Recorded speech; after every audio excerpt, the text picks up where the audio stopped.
ask you a question.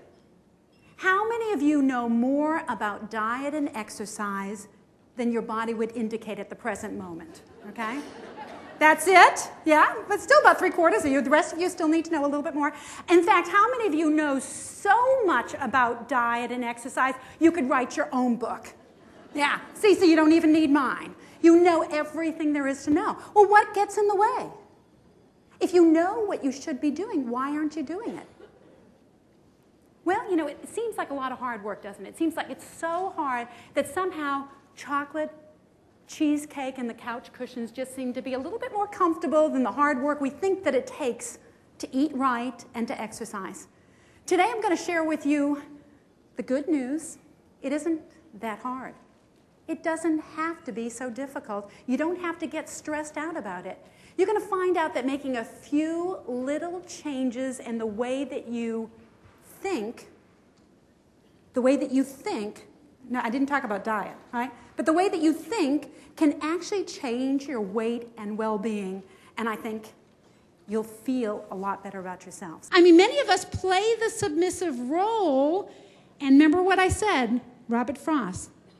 There are a lot of willing people, some willing to work and others willing to let them. As long as we are willing to do everything for everybody all the time, they will let us. And I thought, this is great!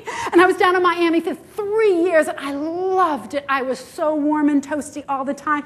And then my husband got a transfer up to Atlanta, and that's where I live right now. And it's only been like 2 months. I think we moved in August. How long has that been? It's dark, and it's dreary, and it rains all the time, kind of like this. And I have a really crappy attitude about it. I mean, really crappy attitude. And my daughter, I'm the optimist in the family. I truly am most of the time. I'm just struggling with this.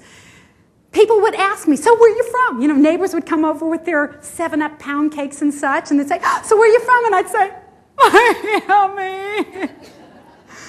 And they'd look at me like I was insane, but I couldn't help it. I found myself just welling up and crying. I didn't want to be there. Atlanta's very friendly. It's very beautiful, but they're starting to lose those leaves, and then it's going to be ugly again, and I can't get that out of my skull. And my daughter left a boyfriend and a best friend and lots of other friends, moved to Atlanta. She has this great attitude. It's the best school. She started up Taekwondo, and it's the best master she's ever had. And she has best friends all over the place. And one day in the car, when I was sobbing hysterically, my daughter said, Mom, you have a crappy attitude. I said, oh, no. And she said, you got to change your attitude. And I said, I can't. I hate it here. And she said, Mom, you know what?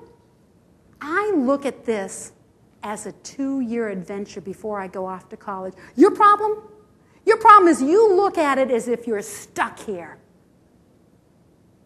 And you know, she was absolutely right. I was interpreting it as I was stuck here. And there's a quote that says, setbacks are only a disaster if you think they'll last forever. Setbacks are only a disaster if you think they'll last forever.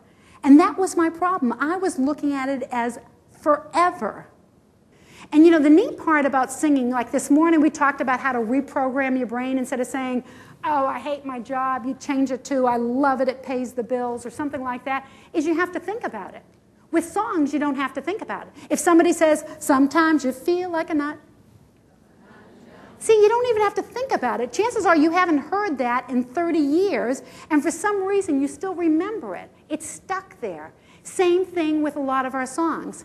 So I use theme songs or coping songs to help me to relax, and I recommend that for other people. Okay, one more. We need one more theme song. It's got to be a good one.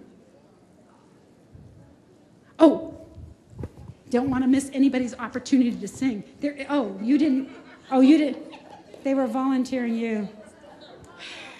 Working 9 to 5, what a way to make a living, barely getting by. It's all taking and no giving. Well, they choose my mind, but the boss won't seem to let me. It's enough to drive you crazy if you let it.